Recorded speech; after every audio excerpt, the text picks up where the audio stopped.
خوب سمجھ لے کہ تیری مثال دنیا میں ایک تاجر کی سی ہے۔ پونجی تیری عمر ہے اور نفع اس کا یہ ہے کہ ہمیشہ ہمیشہ کی بھلائی یعنی آخرت کی نجات حاصل کرے۔ اگر یہ دولت حاصل کر لی تو تجارت میں نفع ہوا، اور اگر اس عمر کو یوں ہی کھو دیا اور بھلائی اور نجات حاصل نہ کی تو اس تجارت میں بڑا نقصان اٹھایا کہ پونجی بھی گئی اور نفع بھی نصیب نہ ہوا۔ اور یہ پونجی ایسی قیمتی ہے کہ اس کی ایک ایک گھڑی بلکہ ایک ایک سانس بے انتہا قیمت رکھتا ہے، اور کوئی خزانہ کتنا بڑا ہو اس کی برابری نہیں کر سکتا۔ ایک تو اس لیے کہ خزانہ اگر جاتا رہے تو کوشش اور محنت سے اس کی جگہ دوسرا خزانہ حاصل کیا جا سکتا ہے، اور یہ عمر جتنی گزر جاتی ہے اس کی ایک پل بھی لوٹ کر نہیں آ سکتی، نہ دوسری عمر مل سکتی ہے۔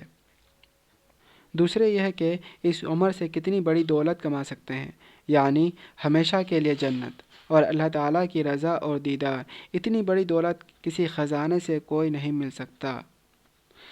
اس واسطے یہ پونجی بہت ہی قیمتی ہے۔ اور اے نفس،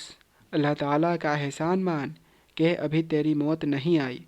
جس سے یہ عمر ختم ہو جاتی ہے۔ اللہ تعالیٰ نے آج زندگی کا ایک اور دن عطا فرمایا ہے۔ اگر تو مرنے لگے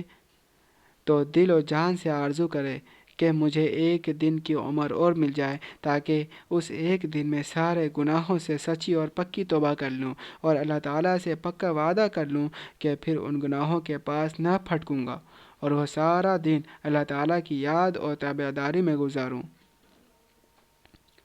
جب مرنے کے وقت تیرا یہ حال اور یہ خیال ہوتا ہے تو اپنے دل میں تو یوں ہی سمجھ لے کہ گویا میری موت کا وقت قریب آیا تھا، اور میرے مانگنے سے اللہ تعالیٰ نے یہ دن مزید دے دیا ہے، اور اس دن کے بعد معلوم نہیں کہ کوئی اور دن نصیب ہوگا یا نہیں۔ لہٰذا اس دن کو تو اسی طرح گزارنا چاہیے کہ گویا یہ عمر کا آخری دن ہے، یعنی سب گناہوں سے پکی توبہ کر لے اور اس دن میں کوئی چھوٹی یا بڑی نافرمانی نہ کرے، اور پورا دن اللہ تعالیٰ کے دھیان اور خوف میں گزار دے اور اللہ تعالیٰ کا کوئی حکم نہ چھوڑے۔ جب وہ سارا دن اسی طرح گزر جائے پھر اگلے دن یوں ہی سوچے کہ شاید عمر میں سے یہی ایک دن باقی ہے، اور اے نفس، اس دھوکے میں نہ آنا کہ اللہ تعالیٰ معاف کر دیں گے، کیونکہ اول تو تجھے کیسے معلوم ہوا کہ معاف ہی کر دیں گے اور سزا نہ دیں گے۔ اگر سزا ہونے لگے تو اس وقت کیا کرے گا، اور اس وقت کتنا پچھتانا پڑے گا، اور اگر معاف ہی کر دیتا تب بھی تو نیک کام کرنے والوں کو جو انعام اور مرتبہ ملے گا وہ تجھ کو نصیب نہ ہوگا۔ پھر جب تو اپنی آنکھ سے دوسروں کی نعمتیں ملنا اور اپنا محروم ہونا دیکھے گا تو کس قدر حسرت اور افسوس ہوگا۔ اس پر اگر دل میں یہ خیال آئے کہ پھر میں کیا کروں اور کس طرح کوشش کروں، تو یہ سوچ لو کہ جو چیز تجھ سے مر کر چھوٹنے والی ہے، یعنی دنیا اور بری عادتیں، تو اس کو ابھی چھوڑ دے، اور جس سے تجھ کو سابقہ پڑنے والا ہے اور اس کے بغیر تیرا گزارا نہیں ہو سکتا، یعنی اللہ تعالیٰ اور اس کو راضی کرنے کی باتیں، اس کو ابھی سے اختیار کر لے اور اس کی یاد اور تابعداری میں لگ جائے۔ اپنے نفس سے کہے کہ اے نفس، تیری مثال بیمار کی سی ہے، اور بیمار کو پرہیز کرنا پڑتا ہے، اور گناہ کرنا بد پرہیزی ہے، اس لیے اس سے پرہیز کرنا ضروری ہے، اور یہ پرہیز اللہ تعالیٰ نے ساری عمر کے لیے بتایا ہے۔ سوچ تو صحیح، اگر دنیا کا کوئی ادنا سا حکیم کسی سخت بیماری میں تجھے یہ بتا دے کہ فلاں مزیدار چیز کھانے سے بیماری بہت بڑھ جائے گی اور تو سخت تکلیف میں مبتلا ہو جائے گا، اور فلاں کڑوی اور بدمزہ دوا روزمرہ کھاتے رہو گے تو صحت مند رہو گے اور تکلیف کم ہو جائے گی، تو یقینی بات ہے کہ اس حکیم کے کہنے سے کیسی ہی مزیدار چیز ہو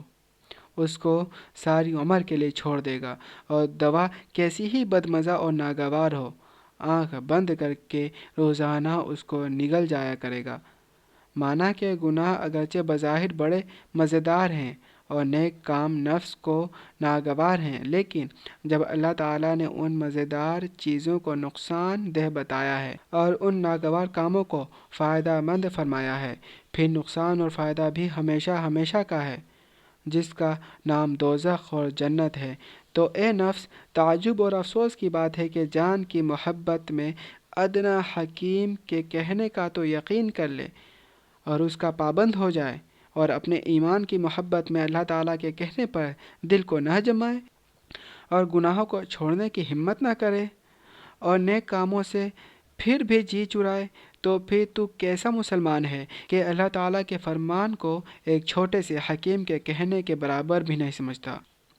اور کیسا بے عقل ہے کہ جنت کے ہمیشہ ہمیشہ کے آرام کی دنیا کے تھوڑے دنوں کے آرام کے برابر بھی قدر نہیں کرتا،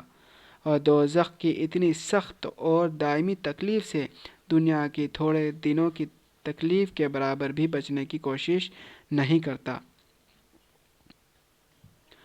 نفس سے یوں کہو کہ اے نفس، دنیا سفر کا مقام ہے، اور سفر میں پورا آرام ہرگز میسر نہیں ہوا کرتا، طرح طرح کی تکلیفیں جھیلنی پڑتی ہیں، مگر مسافر اس لیے ان تکلیفوں کو برداشت کر لیتا ہے کہ گھر پہنچ کر آرام مل جائے گا۔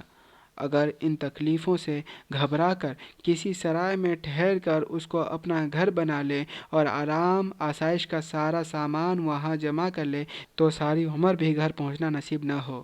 اسی طرح دنیا میں جب تک رہنا ہے، محنت و مشقت کو برداشت کرنا چاہیے۔ عبادت میں بھی محنت ہے، اور گناہوں کے چھوڑنے میں بھی مشقت ہے، اور بھی طرح طرح کے مشکلات ہیں، لیکن آخرت ہمارا اصلی گھر ہے، وہاں پہنچ کر ساری مصیبتیں ختم ہو جائیں گی۔ غرض نفس سے ایسی ایسی باتیں کر کے اس کو صحیح راستے پر لگانا چاہیے، اور روزمرہ اسی طرح سمجھانا چاہیے، اور یاد رکھو کہ اگر آدمی خود اپنی بھلائی اور درستی کی کوشش نہیں کرے گا تو اور کون اس کی خیر خواہی کرے گا۔ تو آج کے لیے اتنا ہی ناظرین۔ اللہ تعالیٰ سے دعا ہے کہ اللہ تعالیٰ ہم سب کو حق بات کہنے کی، سننے کی، سمجھنے کی اور اس پر عمل کرنے کی توفیق عطا فرمائے، اپنے نفس اور شیطان اور برے لوگوں کے شر سے بچنے کی توفیق عطا فرمائے۔ اگر آپ کو ہمارا سیشن پسند آتا ہے تو آپ اس کو لائک، شیئر، سبسکرائب کریں۔ ملتے ہیں اگلے سیشن میں ناظرین۔ السلام علیکم ورحمۃ اللہ، وآخر دعوانا ان الحمد للہ رب العالمین۔